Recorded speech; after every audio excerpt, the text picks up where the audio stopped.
কথাটা মানে হচ্ছে যে একটা মেমব্রেন থাকবে, মেমব্রেন দুই পাশে ইলেকট্রিক্যাল গ্রেডিয়েন্ট থাকবে এবং এটা ডিফারেন্স থাকবে। তার মানে ইলেকট্রিক্যাল পটেনশিয়ালের যে ডিফারেন্স থাকবে আর যে সাইজ অফ মেমব্রেন, এটা হচ্ছে আমাদের মেমব্রেন পটেনশিয়াল। মেমব্রেন পটেনশিয়ালটা হচ্ছে একটু দুই রকম, যেটাকে আমরা বলি রেস্টিং মেমব্রেন পটেনশিয়াল, আর এটাকে বলি হচ্ছে অ্যাকশন পটেনশিয়াল। রেস্টিং মেমব্রেন পটেনশিয়ালটা মানে বোঝাচ্ছে মানে যেই অ্যাকশন যেই পটেনশিয়াল ইলেকট্রিক্যাল পটেনশিয়ালটা একটা সেল মেমব্রেনের মধ্যে মানে পটেনশিয়ালের যে ডিফারেন্সটা, এই ডিফারেন্সটা অলওয়েজ কনস্ট্যান্ট থাকবে। এবং যদি আমাকে একটা সেলের কথা বলা হয়, একটা সেলের রেস্টিং মেমব্রেন পটেনশিয়াল কেমন থাকবে, তাহলে এটা বলা হবে যে ইলেকট্রিক্যাল যে পটেনশিয়ালটা থাকে এটা almost equal to the potassium. তার মানে পটাশিয়ামের যে আমরা জানি যে সেটি একটা সি অফ পটাশিয়াম, তার মানে পটাশিয়ামের সেলের ভিতরে যে পটাশিয়াম থাকে সেটা যেই তার রেস্টিং পটেনশিয়ালটা, সেটাই হচ্ছে আমাদের একটা সেলের রেস্টিং পটেনশিয়ালের কনস্ট্যান্ট, সরি একটা সেলের সেলের কনস্ট্যান্ট যে রেস্টিং মেমব্রেন পটেনশিয়াল এটা। তার মানে কি এটা always equal to the almost negative charges inside the cell, এবং এটা অবশ্যই একটা রেস্টিং কন্ডিশন হতে হবে। কোনো মানে যখন আমরা স্বাভাবিক কন্ডিশনে আছি, ধরলাম আমার কার্ডিয়াক মাসেলের সেল, এই সেলের যে রেস্টিং মেমব্রেন পটেনশিয়াল সেই সেলের পটাশিয়ামের মানে সেলের ভিতরে যে পটাশিয়াম থাকে তার ইকুইভ্যালেন্ট হবে। এই যে সেল মেমব্রেন পটেনশিয়ালটা এটা অলওয়েজ নেগেটিভ। যেমন আমাকে যদি বলা হয় কার্ডিয়াক মাসেলের রেস্টিং পটেনশিয়াল কত, অলমোস্ট 90 -90 মিলিভোল্ট, তাহলে এই যে মিলিভোল্ট এই নেগেটিভ, এই নেগেটিভটা থাকেই হচ্ছে দুটো জিনিসের উপর। একটা হচ্ছে যে আমরা কতদিন পরে আসছি সোডিয়াম পটাশিয়াম পান কেন, নেগেটিভ বলতে কি বোঝাচ্ছে, নেগেটিভ বলতে এটা বোঝাচ্ছে যে দুইটা সোডিয়াম বের হয়ে যায়, সরি তিনটা সোডিয়াম বের হয়ে যায় আর দুইটা পটাশিয়াম ভিতরে ঢোকে। এখন তিনটা যখন বের হয়ে যাচ্ছে তাহলে বেশি আমার পজিটিভ আয়ন বের হয়ে যাচ্ছে, আর ভিতরে কি হচ্ছে আস্তে আস্তে বেশি পজিটিভ বের হয়ে যাচ্ছে এবং ভিতরে ঢুকতেছেও কম পজিটিভ, তাহলে কি ভিতরটা বেশি নেগেটিভ হয়ে যাচ্ছে। এই নেগেটিভটা হচ্ছে সোডিয়াম পটাশিয়ামের একটা ব্যাপার আছে, যেখানে বললাম যে তিনটা সোডিয়াম বের হয়ে যায় আর দুটো পটাশিয়াম ভিতরে ঢুকে, তার মানে কি প্রতি টাইমে একটা করে পজিটিভ আয়ন লস হচ্ছে ভিতর থেকে। আরেকটাকে বলা হয় গিবস ডোনার মেমব্রেন পটেনশিয়াল বা মেমব্রেন ইকুইলিব্রিয়াম। এটা কি, এটা হচ্ছে এটা সেটা কি বললাম যে গিবস ডোনার মেমব্রেন পটেনশিয়াল। ওকে, এই জিনিসটাকে কি বলা হয়, এটার একটা মানে ইমপ্যাক্ট আছে এই নেগেটিভ রেস্টিং মেমব্রেন পটেনশিয়ালের উপর। সেটা হচ্ছে যে সোডিয়ামের তুলনায় পটাশিয়ামের যে মুভমেন্টটা এটা তুলনামূলকভাবে একটু বেশি ফ্রি, মানে ইজিলি পারমিয়েবল। এবং সেল মেমব্রেনটা হচ্ছে কি নেগেটিভ যে চার্জগুলো থাকে, যেমন হচ্ছে প্রোটিন বা যদি আমি বলি অন্য যে কোনো ফসফেট, এই যে নেগেটিভ চার্জের যে প্রোটিনগুলো আবার থাকে, এগুলো হচ্ছে সেলের ভেতরে মানে সেলে ইমপারমিয়েবল, মানে হচ্ছে বাইরে বের হতে পারে না। যেহেতু বাইরে বের হতে পারে না, সেলের ভিতরে থাকে, সে কারণে আস্তে আস্তে একে তো সোডিয়াম পটাশিয়াম বাম্পার একটা ইফেক্ট আছে, তার উপর নেগেটিভ চার্জ যে জিনিসপত্রগুলো মলিকিউলগুলো থাকে সেগুলো সেলের ভিতরে থাকে। এর কারণে আমাদের রেস্টিং মেমব্রেন পটেনশিয়ালটা নেগেটিভ থাকে। এই হচ্ছে আমাদের দুটো কথা, রেস্টিং মেমব্রেন, একটা হচ্ছে রেস্টিং মেমব্রেন পটেনশিয়াল আর এটা হচ্ছে অ্যাকশন পটেনশিয়াল। অ্যাকশন পটেনশিয়াল কথাটা মানে কি, আচ্ছা এখানে একটা কথা আসবে, এই যে আমি রেস্টিং মেমব্রেন পটেনশিয়ালের কিসের ইকুইভ্যালেন্ট বললাম, পটাশিয়ামের ইকুইভ্যালেন্ট। হ্যাঁ, তাহলে পটাশিয়ামের ইকুইভ্যালেন্ট হলে পটাশিয়ামের জন্য একটা ইটসেলফ একটা চ্যানেল থাকে, যেটাকে বলা হয় পটাশিয়াম লিকি চ্যানেল। হ্যাঁ, যেটা দিয়ে হচ্ছে সেলের ভিতরে, যেটা দিয়ে সেলের ভিতরে পটাশিয়ামটা ঢুকে, এই চ্যানেলটাকে কি বলা হয়, পটাশিয়াম লিকি চ্যানেল। এখান থেকে একটা প্রশ্ন আসতে পারে, সেটা হচ্ছে যে প্রথম কথা হচ্ছে রেস্টিং মেমব্রেন পটেনশিয়ালটা কোন আয়নের ইকুইভ্যালেন্ট, পটাশিয়ামের ইকুইভ্যালেন্টের জন্য পটাশিয়াম যে পাস করে সেটার জন্য কোন চ্যানেল দায়ী বা কোন ট্রান্সপোর্ট সিস্টেম দায়ী, সেক্ষেত্রে কোনটা, পটাশিয়াম লিকি চ্যানেল। ওকে, কেন কেন ক্ষেত্রে দুটো কজ আসতে পারে, প্রথম কজ সোডিয়াম পটাশিয়াম পাম্প, আর দ্বিতীয় কজ হচ্ছে গিবস ডোনার মেমব্রেন পটেনশিয়াল। এটুকু হচ্ছে আমাদের রেস্টিং মেমব্রেন পটেনশিয়ালের কথাবার্তা। এরপরে আসে নেক্সট স্টেপ, সেটা হচ্ছে অ্যাকশন পটেনশিয়াল। তাহলে অ্যাকশন পটেনশিয়াল জিনিসটা কি বোঝায়, মানে একটা পটেনশিয়াল বা একটা পাওয়ার হঠাৎ করে আমার অ্যাকশনে যাবে, একটা র্যাপিড একটা চেঞ্জ হবে, কোনো একটা সোডিয়াম মানে চার্জের বা আয়নের একটা সাডেন একটা চেঞ্জ হবে, এটাকে বলা হচ্ছে সে অ্যাকশন পটেনশিয়াল। এখন যদি এখানে আরো ক্লিয়ারলি বলি যে কোনো একটা সেল রেস্টিং কন্ডিশনে ছিল, রেস্টিং কন্ডিশন থেকে হঠাৎ করে একটা পজিটিভ চার্জে চলে যাবে, মানে যেহেতু negative resting membrane potential negative, এখন সে হঠাৎ করে একটা পজিটিভ চার্জে যাবে এবং আস্তে আস্তে ইকুয়ালি আবার র্যাপিড একটা চেঞ্জ হবে, চেঞ্জে সে আবার রেস্টিং মেমব্রেন পটেনশিয়ালে চলে আসবে। এই যে চেঞ্জটা অ্যাকশন পটেনশিয়াল এটাকেই বলে। বা আমি যদি বলি যে একটা দুটো টার্ম আছে, একটা হচ্ছে ডিপোলারাইজেশন, একটা হচ্ছে হাইপার পোলারাইজেশন অথবা রিপোলারাইজেশন। একটা তো রেস্টিং এসে যেটা আমরা বললাম সেলের ভেতরটা নেগেটিভ থাকে, আর এটা কি বলা হচ্ছে, আরেকটা হচ্ছে ডিপোলারাইজেশন। ডিপোলারাইজেশন জিনিসটা হচ্ছে এদিকে উঠে যাওয়া, তার মানে কি মোর পজিটিভ হয়ে যাওয়া। এই মোর পজিটিভ কখন হবে, যখন সেলের ভেতরটা নেগেটিভ, তাহলে নেগেটিভ হলে তাকে আমি যদি পজিটিভ জিনিসপত্র বেশি দিই, তখন সেই সেলটা আস্তে আস্তে পজিটিভ হওয়া শুরু করবে। পজিটিভ দেওয়ার জন্য একমাত্র আছে হচ্ছে সোডিয়াম চ্যানেল। এই সোডিয়াম চ্যানেল বলতে কোন চ্যানেলটা বলা হচ্ছে, এই চ্যানেলটার নাম হচ্ছে ভোল্টেজ গেটেড সোডিয়াম চ্যানেল। তার মানে আমাদের রেস্টিং মেমব্রেন পটেনশিয়ালের জন্য চ্যানেলটা দায়ী হচ্ছে সোডিয়াম লিকি চ্যানেল, কারণ এটা ইজিলি পারমিয়েবল। আর এটা হচ্ছে ডিপোলারাইজেশনের জন্য দায়ী হচ্ছে ভোল্টেজ গেটেড সোডিয়াম চ্যানেল। সে যখন সেলের ভেতরে ঢুকবে, সেলের ভেতরে ঢুকতে তখন কি হবে, সেলের ভেতরে হচ্ছে পজিটিভ একটা চার্জ আসবে, এটাকে বলা হচ্ছে ডিপোলারাইজেশন। এরপরে আবার এই স্টেজে এসে হবে কি রিপোলারাইজেশন। রিপোলারাইজেশনটা কি, ইমিডিয়েটলি আবার সেলটা মানে পটেনশিয়ালিটিটা সেলটা আবার তার আগের নরমাল নেগেটিভ স্টেজে চলে আসবে। এটা মানে কি, এটা মানে হচ্ছে এখন কি হলো, ভিতরে বেশি পজিটিভ চার্জ হলো। এখন যদি বেশি করে র্যাপিড ইনফ্লাক্স হয় পটাশিয়ামের, তখন কি হবে, তখন রিপোলারাইজেশন হবে, অথবা এটাকে হাইপারপোলারাইজেশনও বলা হয়। এটাও আবার হবে কি দিয়ে, ভোল্টেজ গেটেড পটাশিয়াম চ্যানেল দিয়ে। তিনটা চ্যানেল ইনভলভ, একটা হচ্ছে resting potential leaky channel, sodium channel দিয়ে হবে ডিপোলারাইজেশন, যেখানে হচ্ছে ভিতরে বেশি করে সোডিয়াম ঢুকবে, এটা হচ্ছে ভোল্টেজ গেটেড সোডিয়াম চ্যানেল। আবার ভোল্টেজ গেটেড পটাশিয়াম চ্যানেল দিয়ে পটাশিয়াম বেশি বেশি করে বের হয়ে যাবে, এই বের হয়ে যাওয়াটাকে বলা হচ্ছে হাইপারপোলারাইজেশন অথবা রিপোলারাইজেশন। এখন কথা হচ্ছে আমরা কিছু চ্যানেলের কথা শুনতে পাইলাম, তাই না? একবার বললাম সোডিয়াম পটাশিয়াম, সোডিয়াম চ্যানেল, লিথি চ্যানেল, একটা বললাম ভোল্টেজ গেটের সোডিয়াম চ্যানেল, ভোল্টেজ গেটের হচ্ছে পটাশিয়াম চ্যানেল। এই যে চ্যানেলগুলো, প্রথমত হচ্ছে আমাকে চ্যানেলগুলো সম্পর্কে একটু ধারণা রাখতে হবে। যেমন ভোল্টেজ গেটের সোডিয়াম চ্যানেল মানে হচ্ছে যখনই আয়নের ডিফারেন্স হবে, ভোল্টেজ মানে কি একটা কারেন্ট পাস হওয়া, তাহলে এটা হচ্ছে এই ভোল্টেজ গেটের চ্যানেল সোডিয়াম চ্যানেলটা কখন ওপেন হবে? যখন তার মেমব্রেন পটেনশিয়ালের ডিফারেন্সটা হবে, তখনই হচ্ছে সে সোডিয়াম চ্যানেলটা ওপেন হবে। তার মানে রেসিস্টিভ মেমব্রেন পটেনশিয়াল মানে পটাশিয়াম লিথি চ্যানেল দিয়ে যখন পটাশিয়ামটা ভিতরে যাচ্ছিল, এবার দেখা যাচ্ছে যে বেশি পরিমাণে নেগেটিভ চার্জ হয়ে যাচ্ছে, তখন কি করবে? তখনই অ্যাক্টিভ হয়ে যাবে। এই যে ডিফারেন্সটা হলো, এই ডিফারেন্সটা স্টিমুলেট করে ভোল্টেজ গেটের সোডিয়াম চ্যানেলকে অ্যাক্টিভ হওয়ার জন্য। তখন কি হয়? তখন এই অ্যাক্টিভ সোডিয়াম চ্যানেলটা ওপেন হয়ে যায় এবং ওপেন হয়ে সে তখন ইনফ্লাক্স করে, সোডিয়ামটা ইনফ্লাক্স হয়। আবার যখন অনেক বেশি পজিটিভ চার্জ হচ্ছে, তখন আবার অ্যাক্টিভ হয়ে হচ্ছে কি ভোল্টেজ গেটের পটাশিয়াম চ্যানেল, সে বের করে দিচ্ছে। এটাই হচ্ছে আমাদের ভোল্টেজ গেটের সোডিয়াম চ্যানেল এর মাত্রা। ভোল্টেজ গেটের চ্যানেল যেটা হচ্ছে মেমব্রেন পটেনশিয়ালের ডিফারেন্স হলে তখন হচ্ছে অ্যাক্টিভ হয়। আরেকটা আছে হচ্ছে কি, আরেক ধরনের, এটা হচ্ছে ভোল্টেজ গেটের। একটা আছে লাইগ্যান্ড গেটের চ্যানেল। হ্যাঁ, এই চ্যানেলটা কি করে? এই চ্যানেলগুলো ওপেন হবে হচ্ছে ধরেন নিউরোমাসকুলার যে ট্রান্সমিশন গুলো আছে, নিউরোমাসকুলার যে ট্রান্সমিশন গুলো আছে সেখানে, যেমন ধরেন অ্যাসিটাইলকোলিনের যে রিসেপ্টর গুলো থাকে মানে নিউরোমাসকুলার এন্ড, তখন হচ্ছে এই রিসেপ্টর গুলো এই চ্যানেল গুলো ওপেন হয়। তার মানে হচ্ছে কোনো নিউরো ট্রান্সমিটার আসতে হবে, কোনো হরমোন আসতে হবে, বা কোনো সেকেন্ড মেসেঞ্জার আসতে হবে, এসে তাকে অ্যাক্টিভ করতে হবে। সে অ্যাক্টিভ হবে, তখন হচ্ছে আমাদের এই লাইগ্যান্ড গেটেড চ্যানেল গুলো ওপেন হয়।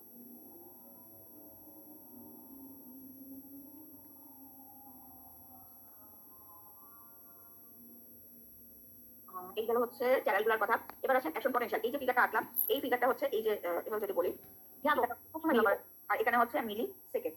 তার মানে হচ্ছে রেসিং মেমব্রেন পটেনশিয়াল কত বললাম? অলমোস্ট 90, তাই না? এই 19 কন্ডিশনে ছিল। এবার সে হচ্ছে সাডেন একটা চেঞ্জ আনবে। সাডেন চেঞ্জটা কিসে? সাডেন চেঞ্জটা হচ্ছে পজিটিভ একটা চার্জ। পজিটিভ কিসের মাধ্যমে? হচ্ছে সোডিয়াম চ্যানেলের মাধ্যমে, ভোল্টেজ গেটের সোডিয়াম চ্যানেল। এটাকে কি বলা হচ্ছে? ডিপোলারাইজেশন। এরপরে বেশি পরিমাণ পজিটিভ ভিতরে হয়ে যাওয়ার কারণে এই আস্তে আস্তে কি হবে? ভোল্টেজ গেটের পটাশিয়াম চ্যানেলটা অ্যাক্টিভ হবে। অ্যাক্টিভ হয়ে সে বের করে দিবে হচ্ছে পটাশিয়াম। তখন এই জায়গাটা কি আসবে? ভোল্টেজ গেটের পটাশিয়াম চ্যানেল। এবং এই যে আবার ফেরত আসলো, এই ফেরত আসাটাকে বলা হচ্ছে রিপোলারাইজেশন। এটাকে স্পাইক পটেনশিয়াল বলা হয়। যে সোডিয়াম যে বেড়ে যাচ্ছে, একদম হাই স্পিড একটা পয়েন্টে যাচ্ছে, এটাকে কিন্তু হচ্ছে স্পাইক পটেনশিয়াল বলা হয়। স্পাইক পটেনশিয়াল কি দ্বারা নিয়ন্ত্রিত হয়? অবশ্যই সোডিয়াম চ্যানেল দ্বারা নিয়ন্ত্রিত হয় এবং সোডিয়াম আয়ন দ্বারা নিয়ন্ত্রিত হয়। এটা হয় হচ্ছে sharp rise of the depolarisation for the sodium channel. Okay, এরপরে আসেন কিছু ডিফারেন্সটা কি। যেমন আমরা যেটা বললাম, এটা কি কোন একটা সেল বা কোন একটা নার্ভ রিলেটেড কথাবার্তা, যে এই জায়গাটা এইভাবে আমার পটেনশিয়ালিটি হবে। আরেকটা আছে হচ্ছে, সেটা হচ্ছে কার্ডিয়াক মাসেল। সেটাও এরকম, সেটাও কি এই জায়গাটা হচ্ছে মিলি ভোল্ট থাকবে, আর এই জায়গাটা হচ্ছে মিলি সেকেন্ড থাকবে। এখন বলা হচ্ছে প্রথম যে ধাপটা, সেটা কি? প্রথম ধাপটা হচ্ছে আমার প্রথম ধাপটা হচ্ছে ফেজ, যেটা আমরা এইভাবে আঁকি। যদি এই যেটা 0 মানে ডিপোলারাইজেশন স্টেজ বা নরমাল একটা কন্ডিশন, যে স্টেজে আমরা কি বলছিলাম শুরুই হয় হচ্ছে, এখানে যেমন শুরু হয় পটাশিয়াম চ্যানেল দিয়ে, এখানে শুরুই হবে হচ্ছে সোডিয়াম দিয়ে, সোডিয়াম কন্ডাক্টেন্স দিয়ে। সোডিয়াম কন্ডাক্টেন্স মানে কি? অবশ্যই সোডিয়াম চ্যানেলটা ভিতরে, সোডিয়াম আয়নটা হচ্ছে ভিতরে ঢুকবে। কি হবে? সোডিয়াম ভিতরে ঢুকবে, ইনফ্লাক্স। এই স্টেজটাকে বলা হচ্ছে ডিপোলারাইজেশন। তারপরে কি হবে? তারপরে আস্তে আস্তে এই স্লো রিপোলারাইজেশন হবে। স্লো রিপোলারাইজেশন মানে হচ্ছে সোডিয়াম চ্যানেল টোটালটাই হচ্ছে ইনঅ্যাক্টিভ হয়ে যাবে। এটা হচ্ছে শুরু। এই হচ্ছে সোডিয়াম কন্ডাক্টেন্স, হচ্ছে সোডিয়াম কন্ডাক্টেন্স হয়ে এখানে এসে আস্তে স্লো রিপোলারাইজেশন হবে। যদি ফার্স্ট হয়ে তাহলে আস্তে করে ভাবে নেমে যেত, এটা কি স্লো অল্প একটু হলো। আর পরে এটাকে স্লো রিপোলারাইজেশন বলে। এখানে সোডিয়াম চ্যানেলের কোনো অ্যাক্টিভেশন থাকবে না, আস্তে আস্তে অ্যাক্টিভ হবে। কি অ্যাক্টিভ হবে? হচ্ছে ক্যালসিয়াম। ক্যালসিয়াম ইনফ্লাক্স হবে, ক্যালসিয়াম ইনফ্লাক্স। এটাকে বলা হচ্ছে স্লো রিপোলারাইজেশন। তারপরে এই জায়গাটাকে বলা হচ্ছে প্লাটু ফেজ। প্লাটু ফেজ মানে কি? প্লাটু ফেজ মানে হচ্ছে এই যে সোডিয়ামের ইনফ্লাক্স হচ্ছে আর পটাশিয়ামের আউটফ্লাক্স হচ্ছে, এই আউটফ্লাক্স হয়ে যাওয়া, হ্যাঁ আউটফ্লাক্স হচ্ছে, এই জিনিসটা হচ্ছে আস্তে আস্তে ইকুয়াল হয়ে যাবে। মানে সোডিয়াম ক্যালসিয়াম যতটুকু ঢুকছে, পটাশিয়াম ততটুকু বের হয়ে যাবে। এই যে বাড়তে থাকা দেখা যাবে ঠিক এক সময় ইকুয়াল হয়ে যাবে। এই জায়গাটাকে বলা হচ্ছে প্লাটু ফেজ। অ্যাকচুয়ালি এই প্লাটু ফেজে এসে, তার মানে ক্যালসিয়াম ইনফ্লাক্স দিয়ে যে স্টেজটা তৈরি হলো, এই স্টেজে এসেই হচ্ছে কার্ডিয়াক মাসেলের কন্ট্রাকশনটা শুরু হয়। তারপর এসে স্টপ করে সে নিচে দিকে নেমে যাবে। এই যে নিচে দিকে নেমে গেল, এটা কিসের জন্য হচ্ছে? এটা হচ্ছে তাদের ওই যে পটাশিয়াম আস্তে আস্তে ইনফ্লাক্স হচ্ছিল, এটা আস্তে অফ হয়ে যাবে এবং পটাশিয়ামের যে ইনফ্লাক্স হচ্ছিল, মানে পটাশিয়াম বের হয়ে যাচ্ছিল, ইনফ্লাক্সটা ইনক্রিজ হবে, সাডেন একটা ইনক্রিজ হবে। ইনক্রিজে আস্তে আবার সে মেমব্রেন পটেনশিয়ালে ফেরত চলে আসবে। এটাকে বলা হচ্ছে, এটা কিসের? এটা অবশ্যই কার্ডিয়াক মাসেলের। হ্যাঁ, কার্ডিয়াক। এটুকু পর্যন্ত আর কারো কোনো জিজ্ঞাসা আছে কিনা একটু বলেন। যে আমাদের যে মেমব্রেন পটেনশিয়াল জিনিসটা হচ্ছে, একটা গেল নার্ভে, যেটা আমরা এই যে সাডেন স্পাইক পটেনশিয়াল বলতেছি, আর এটা গেল কি? এটা ক্যালসিয়াম, সরি কি বলতেছি, কার্ডিয়াক মাসেলের। এরপরে আর কিছু আছে কিনা দেখেন তো জানা।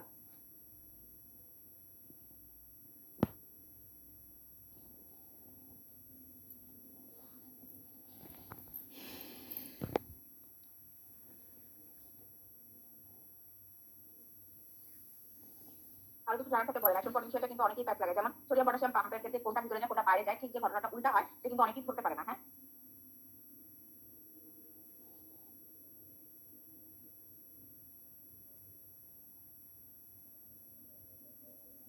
আচ্ছা এরপরে আসেন একটা নিউরো মাসকুলার জাংশন। ধরেন একটা নিউরন আর এটা একটা মাসেল। হ্যাঁ, এটা একটা নিউরন আর এটা হচ্ছে একটা মাসেল। এই জায়গাটা আমার নার্ভ কন্ডাকশন হওয়া জরুরি। যেকোনো একটা নার্ভ কন্ডাকশন বা যেকোনো একটা ইম্পালস, যেকোনো একটা সিগন্যাল যাওয়ার জন্য অবশ্যই সেটা সেল টু সেল যেই ট্রান্সপোর্ট মানে ট্রান্সমিশন হচ্ছে সিগন্যালটা, এই সিগন্যাল ট্রান্সমিশন হওয়ার জন্য অবশ্যই প্রতিটা নিউরনে কি হয়? অ্যাকশন পটেনশিয়াল ঘটে। এই অ্যাকশন পটেনশিয়ালটা যে ঘটে, তার জন্য মেইনলি কি থাকে, মেইনলি থাকে হচ্ছে যে এটা ধরে নিউরন, এই নিউরন থেকে মাসেলে এখন মোটর মাসেলে একটা সিগন্যাল যেতে হবে, সেন্সর সিগন্যাল কাছে এখন একটা মোটর সিগন্যাল যেতে হবে। এই মোটর সিগন্যালটাকে এই জায়গাটাকে বলা হচ্ছে সিনাপস। হ্যাঁ, এই জায়গাটাকে বলা হচ্ছে সিনাপস, যেখানে হচ্ছে এইখানে একটা মাসেল থাকবে আর এই জায়গায় একটা নিউরন থাকবে। নিউরন বলতে কোনটা, এই মাসেলকে যে নিউরনটা সাপ্লাই দেয়, এই মাসেলটাকে যে নিউরনটা সিগন্যাল দিবে যে হ্যাঁ তুমি এবার কাজ করো, এই সিগন্যালটাকে বলা হচ্ছে, এই জায়গাটাকে বলা হচ্ছে সিনাপস। এখন বলা হচ্ছে যে এই যে প্রিসিনাপটিক টার্মিনাল, তার মানে হচ্ছে এইটা, এই নিউরনটাকে বলা হচ্ছে নার্ভের যে সংখ্যাটাকে বলা হচ্ছে প্রিসিনাপটিক টার্মিনাল। এখান থেকে রিলিজ হয় হচ্ছে একটা main receptor, sorry main neurotransmitter, যেটাকে বলা হচ্ছে acetyl choline.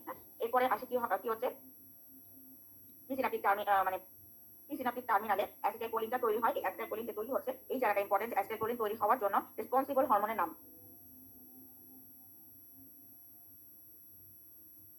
Choline acetyl transferase. এই অ্যাসিটাইল কোলিনটা এই সিনাপটিক যে এই জায়গাটা একটু ভেসিকলের মতো থাকে, এই ভেসিকলে এসে এটা জমা হচ্ছে। এবার যখন জমা হচ্ছে তখন কি হচ্ছে, এবার হচ্ছে সোডিয়াম সরি নিউরোট্রান্সমিটারটা রিলিজ হচ্ছে। রিলিজ হওয়ার পরে প্রিসিনাপটিক টার্মিনালে সোডিয়াম ক্যালসিয়াম চ্যানেল ওপেন হয়ে যাচ্ছে। ওপেন হচ্ছে কোথায়, সিনাপটিক যে ক্লেফট মানে হচ্ছে যে মাঝখানে যে জাংশনটা, এই জায়গাটা। এই প্রিসিনাপটিক টার্মিনালে যখন ক্যালসিয়াম রিলিজ হচ্ছে, ক্যালসিয়াম রিলিজ হলে কি হবে, এবার হচ্ছে এই অ্যাসিটাইল কোলিন যেটা সিনাপটিক ক্লেফটে জমা ছিল, এই সিনাপটিক ক্লেফট থেকে ডিফিউজ হতে থাকে। ডিফিউজ হয়ে নিকোটিনিক যে রিসেপ্টর, পোস্ট সিনাপটিক টার্মিনালে এখানে একটা নিকোটিনিক রিসেপ্টর থাকে। মেইনলি আসলে থাকে হচ্ছে সোডিয়াম পটাশিয়াম যে আয়ন চ্যানেলগুলো আছে, সেই চ্যানেলগুলো। হ্যাঁ, এই চ্যানেলগুলো থাকে। এবার অ্যাসিটাইল কোলিন রিসেপ্টরও বলা যায়। এই নিকোটিনিক রিসেপ্টরগুলো সেই হ্যাঁ নিকোটিনিক এটাকে বলা হয় রিসেপ্টরগুলোকে যদি আমি বলি যে একটা সোডিয়াম চ্যানেল একটা পটাশিয়াম চ্যানেল, এগুলো কি করে, এগুলো হচ্ছে একটা সাব ইউনিটের সাথে মানে অ্যাসিটাইল কোলিনটা এই একটা চ্যানেলের সাথে অ্যাটাচ হয়ে এইখানে এসে কি করে, এখানে এসে সে হচ্ছে তার কন্ডাক্টেন্সটা বাড়া যায়। তার মানে নিউরোমাসকুলার জাংশনে সোডিয়াম পটাশিয়াম চ্যানেলের কন্ডাকশন বাড়ার জন্য দায়ী হচ্ছে acetylcholine receptor. Acetylcholine receptor, acetyl nicotinic receptor, বা যদি আমাকে বলে কোন নিউরোট্রান্সমিটার দায়ী, তাহলে সেটা হচ্ছে অ্যাসিটাইল কোলিন। সে কি করে, সে তখন সোডিয়াম পটাশিয়ামের যে ওই যে আমরা বলছিলাম লাইগেন্ড গেটেড যে চ্যানেলগুলো, এটা লাইগেন্ড গেটেড কেন, এটা লাইগেন্ড গেটেড, এটা কেন ভোল্টেজ গেটেড হলো না, ওই যে আমরা বলে আসছিলাম যে লাইগেন্ড গেটেড চ্যানেল যখন ওপেন বা ক্লোজ হবে তখন কিছু জিনিস মানে এটা ক্লোজ ওপেন হওয়ার জন্য দায়ী। যেমন হরমোন, যেমন বলতে পারি আমরা কোনো ধরনের থেকে মেসেজ বা সাইক্লিক এএমপি, অথবা বলতে পারি নিউরোট্রান্সমিটার। যেহেতু প্রিসিনাপটিক টার্মিনাল থেকে acetylcholine receptor acetylcholine neurotransmitter release হচ্ছে এবং সে এসে যুক্ত হচ্ছে পোস্ট সিনাপটিক যে পোস্ট সিনাপটিক যে চ্যানেলগুলো আছে সোডিয়াম পটাশিয়াম চ্যানেল, সেই জায়গা, এই চ্যানেলগুলোকে বলা হচ্ছে লাইগেন্ড গেটেড চ্যানেল। এবং এই চ্যানেলগুলো যখন ওপেন হবে তখনই হচ্ছে কি হবে, ডিপোলারাইজেশন হবে। ঠিক নরমাল ডিপোলারাইজেশন হয়, সোডিয়ামের ইনফ্লাক্স হবে এবং পটাশিয়ামের আউটফ্লাক্স হবে। এই চ্যানেল এই যে মানে পোস্ট, এটা যদি আমি বলি মাসেল, এটাকে বলা হচ্ছে এই যে চ্যানেল দিয়ে মানে ইকুইলিব্রিয়াম সরি চ্যানেল না, এই যে পোস্ট মেমব্রেনের যে কন্ডাকশনটা হলো সোডিয়াম এবং পটাশিয়ামের, এটাকে বলা হচ্ছে এন্ড প্লেট পটেনশিয়াল। যদি বলা এন্ড প্লেট পটেনশিয়াল কার, অবশ্যই এন্ড প্লেট পটেনশিয়াল হচ্ছে মোটর এন্ড প্লেটের, মানে যে মাসেলের যে কন্ডাকশনটা হলো সোডিয়াম এবং পটাশিয়াম চ্যানেল লাইগেন্ড গেটেড চ্যানেল দিয়ে, সেটাকে বলা হচ্ছে এন্ড প্লেট পটেনশিয়াল। ওকে, ঠিক একইভাবে এই মাসেলটা যখন একই রকম ভাবে অ্যাক্টিভ হলো, এর পরবর্তীভাবে আবার সেই নার্ভের ভিতর দিয়ে পাস হবে, আবার নার্ভ থেকে এখানে মাসেল দিয়ে পাস হবে। এবার পাস হয়ে একটা মাসেল ফাইবারে একটা নার্ভ কন্ডাকশন হবে এবং আস্তে আস্তে সেই আমাদের যে সিগন্যালটা পৌঁছানোর কথা ছিল, সেই সিগন্যালটা তখন আস্তে আস্তে পৌঁছে যাবে।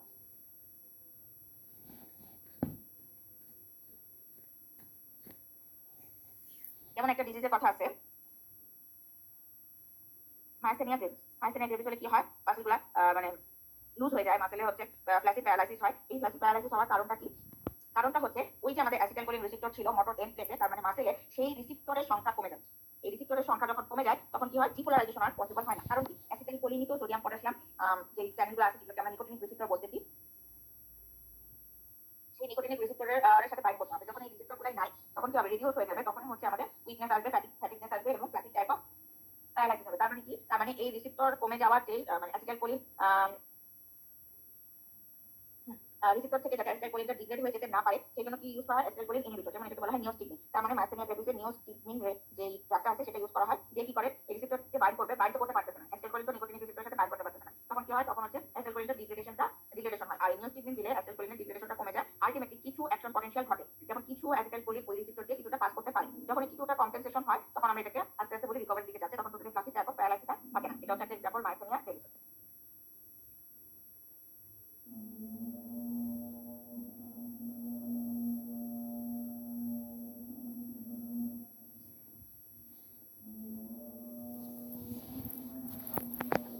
এবার বলেন আর কি কিছু জানার আছে, কারণ হচ্ছে এটা আসলে খুব ছোট একটা টপিক। মেইনলি বোঝার জিনিস হচ্ছে এই জায়গাটা যে অ্যাকশন পটেনশিয়াল সেলের ক্ষেত্রে কোনটা হচ্ছে, এটা সেলের ক্ষেত্রে হচ্ছে, আর এটা হচ্ছে কার্ডিয়াক মাসলের ক্ষেত্রে হচ্ছে। অবশ্যই কার্ডিওভাস্কুলার সিস্টেম যখন করানো হয়, ইসিজি যখন করানো হবে, তখন কিন্তু আরো অনেক বেশি ক্লিয়ার হয়ে যায় যে অ্যাকচুয়ালি সেলে মানে কার্ডিয়াক মাসলে এই মাসলে এই চেঞ্জটা হয়। কিন্তু আমাদের যে পেসমেকার গুলো আছে সেখানে কিন্তু আবার নর্মাল যে পটেনশিয়াল, সেই পটেনশিয়ালটাই হয়। তো দুটার ক্ষেত্রে দুই রকম, একই অর্গানে দুই রকমের অ্যাকশন পটেনশিয়াল হচ্ছে। এটা এটা অনেকে বুঝতে পারে না। দুইটা মনে করেন যে ক্যালসিয়াম চ্যানেল ওপেন হলে মাসেল কন্ট্রাকশন শুরু হয়। মাসেল কোথায়, অবশ্যই কার্ডিয়াক মাসেল, নট পেসমেকার। ওকে, আচ্ছা এরপরে বলেন যে আর কার কোনো কিছু জিজ্ঞাসা করার আছে।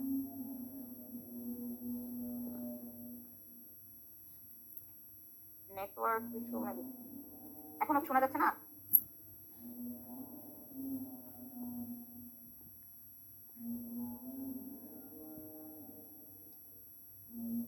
কোনো কি সমস্যা হচ্ছে শুনতে? আমি তো অনেক কথাই কথা বলে দিলাম। আচ্ছা, কোথায় বলতেছিলাম? আসলে অনেক সময় দরজা জানলা বন্ধ থাকলেও এরকম হয় হঠাৎ করে। আচ্ছা,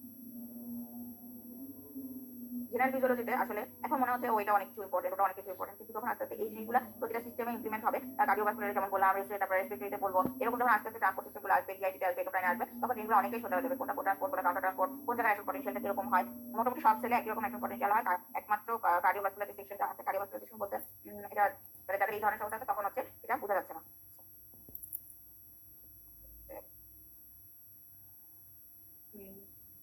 তারপরে যেমন জিআইটিতে হচ্ছে পাম্পগুলো নিয়ে যখন পড়ানো হয় তখন বোঝা যায় যে কোন পাম্পটা কাজ করে, কোনটা ট্রান্সপোর্ট, কোনটা কাউন্টার ট্রান্সপোর্ট, তারপর কি বলে এন্ড প্রোডাক্টগুলো, কার্বোহাইড্রেট, প্রোটিন, ফ্যাটের যে এন্ড প্রোডাক্টগুলো আছে সেই এন্ড প্রোডাক্টগুলো আমরা কোন ট্রান্সপোর্ট সিস্টেমের মাধ্যমে একদম এন্ট্রাল সাইট পর্যন্ত নিয়ে যাচ্ছি, এগুলো আস্তে আস্তে তখন ক্লিয়ার হয়। এখন মনে হতে পারে ওটা ট্রান্সপোর্ট, এটা কাউন্টার ট্রান্সপোর্ট করবো না। ধর রেনাল বলবো, রেনাল আরো অনেকগুলো সিস্টেম, অনেকগুলো ট্রান্সপোর্ট সিস্টেম আছে। যেমন এই যে কার্ডিওভাস্কুলারই দুই রকমের ট্রান্সপোর্ট সিস্টেম আছে।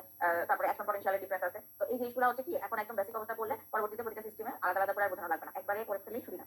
আর জেনারেল ফিজিওলজি আপাতত আপনার লেকচার না বলি নোট নোট থেকে করতে পারেন। আর এটার জন্য হয়তো কোনো ভিডিও বা কোনো বইয়ের দরকার নাই, নোট থেকে পড়লে না, নোটে অনেকখানি দেওয়া আছে।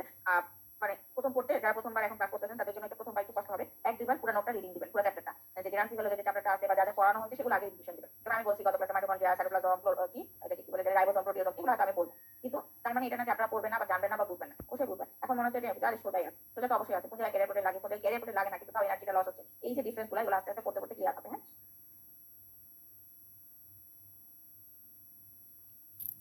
এটা সেটা জেনারেল ফিজিওলজি থেকে ইম্পর্টেন্ট টপিকস হচ্ছে প্রথমে সবার আগে যেটা করবেন সেটা হচ্ছে মেমব্রেন ট্রান্সপোর্ট। হ্যাঁ, ট্রান্সপোর্ট সিস্টেমটা আগে সবার আগে ভালো করে পড়বেন, তারপরে হচ্ছে সেই ফিজিওলজি, না তারপরে হচ্ছে আপনি পড়বেন অ্যাকশন পটেনশিয়াল, রেচিং পটেনশিয়াল, চ্যানেলগুলো এবং ডিজিজ কন্ডিশন, যেমন হচ্ছে রামবোডিয়াটন সিনড্রোম আছে, মাইসেনিয়া গ্রাভিস আছে, মানে কিছু সিনড্রোম আছে, নিউরোমাসকুলার জাংশনে কিভাবে অ্যাকশন পটেনশিয়ালটা একটা থেকে আরেকটা যায় সেটা সম্পর্কে জানতে হবে। একটা অ্যাকশন পটেনশিয়ালের কিছু ক্রাইটেরিয়া আছে, রিফ্র্যাকটরি পিরিয়ড আছে, অল অর নান আছে, যেগুলো আমরা কার্ডিওভাস্কুলারেও পাই। ওই জিনিসগুলো একটু রিডিং দিবেন, বারবার যখন রিডিং দিবেন তখন হচ্ছে জিনিসটা মাথায় ঢুকবে। আজকে পড়েই আমি সব উত্তর করে ফেলবো, ব্যাপারটা কিন্তু এতটা সোজা না। অ্যাকশন পটেনশিয়াল কিন্তু আমাদের শরীরের প্রতি মোটা, একটা মোটা কামড় দিলেও কিন্তু সিগন্যাল যাচ্ছে, এসে আবার হাতে ইমিডিয়েটলি কয়েক সেকেন্ডের মাথায় বলতেছে মেরে ফেলো। তাহলে এই যে কত ফাস্ট অ্যাকশন পটেনশিয়াল হচ্ছে, কিন্তু এই যে বসে বসে আমরা জ্যাম থেকে এদিকে থেকে ওদিকে যাই, এটা সম্ভব না। সাই সাই করে যখন হচ্ছে মানে গাড়ি চালে সেটার মধ্যে কিন্তু আমাদের অ্যাকশন পটেনশিয়ালটা হয়, যেটা আমরা সহজে টেরই পাই না, প্রতিনিয়ত হচ্ছে। আমি মশা বসে আছি, মশা কামড় দিচ্ছে,